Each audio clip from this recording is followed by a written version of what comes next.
राधे राधे। यहाँ पे राजेंद्र दास जी महाराज आपको भागवत कथा की कुछ ऐसे रहस्यमयी किस्से सुनाएंगे, अपना सत्संग सुनाएंगे, जिसे सुनने के लिए आप आगे पूरी वीडियो देखें। राधे राधे।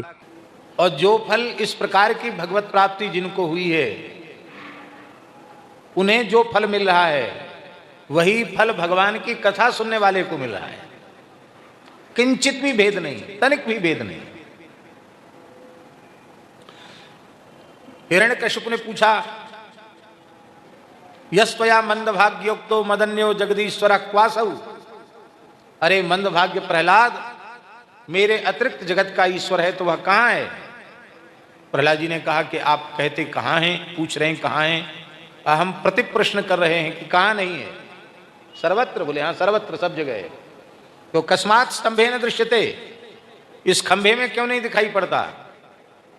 प्रहलाद जी मुस्कुराए और बोले, पिताजी मेरी आंख से देखोगे तो खंभे में भी दिखाई पड़ेगा, कण कण में दिखाई पड़ेगा। और घूंसे का प्रहार किया और भगवान नरसिंह खंभ फाड़कर प्रकट हो गए। कथा आप सबको मालूम है, सुन चुके हैं आप कथा। हिरण्यकशिपु का उदर विदीर्ण कर दिया भगवान नरसिंह ने, और अंत में देवताओं ने स्तुति की, भगवान का क्रोध शांत नहीं हुआ। प्रहलाद जी ने प्रणाम किया। तो वहां ये ध्यान देने योग्य बात है, वहां भगवान सुखदेव जी कह रहे हैं, स्वपाद मूले पतितम तमर्भकम विलोक्य देवः कृपया परिप्लुतः उत्थाप्य तच्छीर्ष्ण्य दधात् कराम्बुजम् कालाहि वित्रस्त धियां कृता भयम्। अपने चरणों में पड़े हुए प्रहलाद जी को देख करके भगवान नृसिंह वात्सल्य सिंधु में डूब गए, करुणा कृपा में डूब गए, और लपक कर उन्होंने प्रहलाद जी को उठाया, अपनी गोद में ले लिया। तच्छीर्ष्णि कराम्बुजम अदधात, प्रहलाद जी के मस्तक पर अपने कर कमल को रख दिया। किस कर कमल को? बोले काला ही वित्रस्त धियांग कृता भयम। काल ही है, अहि माने सर्प, काल रूपी सर्प के भय से मुक्ति दिलाने वाले अपने कर कमल को माथे पर रख दिया। इसका मतलब है कि भगवत साक्षात्कार हो, भगवान की गोद में बैठने का अवसर मिले और भगवान माथे पर हाथ धरे तो उसका फल होगा, काल रूपी सर्प के भय से मुक्ति होगी।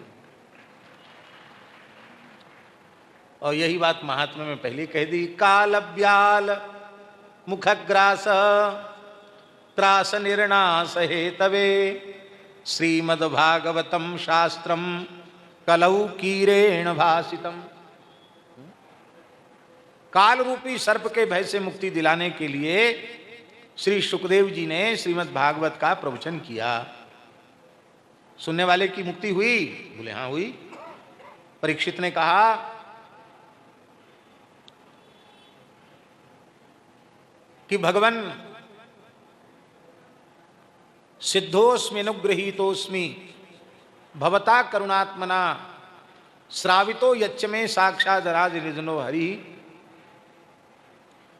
प्रविष्टो ब्रह्म निर्वाणम ह्यभयम दर्शितम त्वया। आपने मेरा भगवान में प्रवेश करा दिया और अब भगवत तक्षकान न विभिम्य हम, अब मैं तक्षक से भयभीत नहीं हूं। वो तक्षक नहीं है, काल रूपी सर्प ही है। तो परीक्षित इसके प्रमाण हैं। एक और वाक्य कह करके पूरा कर देते हैं। सनकादिक भगवान ने कथा सुनाई और नारद जी प्रधान यजमान है, श्रोता प्रधान नारद जी हैं। वक्ता सनकादिक भगवान है, विरक्त वक्ता विरक्त श्रोता।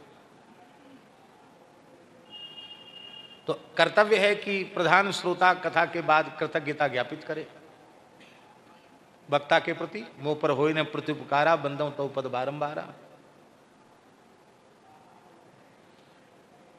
तो नारद जी ने कृतज्ञता ज्ञापित करते हुए कहा, अद्य में भगवान लब्धा। ये नहीं कहा कि मैंने कथा सुनी, आपने कथा कही, मैं कथा सुनकर धन्य हुआ, आज मुझे भगवान मिल गए, ये कहा। माने कथा मिल गई, इसका अर्थ है साक्षात भगवान मिल गए। जो पोथी जी विराजमान है वो भी भगवान का स्वरूप है, और जो व्यास स्वरूप में जो विराजमान हैं उनके प्रति भी मनुष्य बुद्धि रखना शास्त्र निषिद्ध है। व्यासाय विष्णु रूपाय व्यास रूपाय विष्णवे नमो वै ब्रह्म हृदये वासिष्ठाय नमो नमः। उनके प्रति मनुष्य बुद्धि नहीं करना। व्यासो नारायण स्वयं, इसलिए ग्रंथ भी भगवत स्वरूप, वक्ता भी भगवत स्वरूप, और उससे मुख से निसृत होने वाली कथा भी भगवत स्वरूप। इतना होने के बाद भी किसी के मन में ये रहे कि हमको भगवान नहीं मिले, तो इससे बड़े दुर्भाग्य की और क्या बात है। हम तो समझते हैं जितनी देर कथा होती है उतनी देर हम सबको भगवान मिले रहते हैं। भगवान ऐसी कृपा करें कि 24 घंटे हम लोग भगवान के नाम रूप लीला गुणों के चिंतन में ही डूबे रहें। इन्हीं शब्दों के साथ आप सबके सौभाग्य की सराहना करते हुए कि आपको इस युग में डॉक्टर श्री श्याम सुंदर पाराशर जी जैसा एक अत्यंत अधिकारी, पवित्र विप्र कुलोत्पन्न अधिकारी, विद्वान वक्ता, सदाचार संपन्न वक्ता आप लोगों को प्राप्त हुआ है। आप सब बहुत भाग्यशाली हैं। आपके भाग्य की जितनी प्रशंसा की जाए उतनी कम है। हम तो सोच रहे थे कि 2-3 घंटे में पहुंच के और फिर पंचमुखी दरबार में प्रसाद पाएंगे, वहां से इतना सा दलिया खा के चले हैं।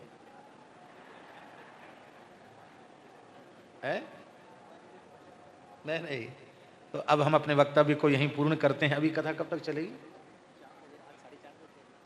जी? तो हम चाहेंगे कि वक्तव्य तो व्यासपीठ को निवेदित है, 10-5 मिनट बैठ के हम यहाँ पे गुरुजी कहते हैं कि भगवत साक्षात्कार जब होता है तो आपको एक ऐसी अनुभूति होगी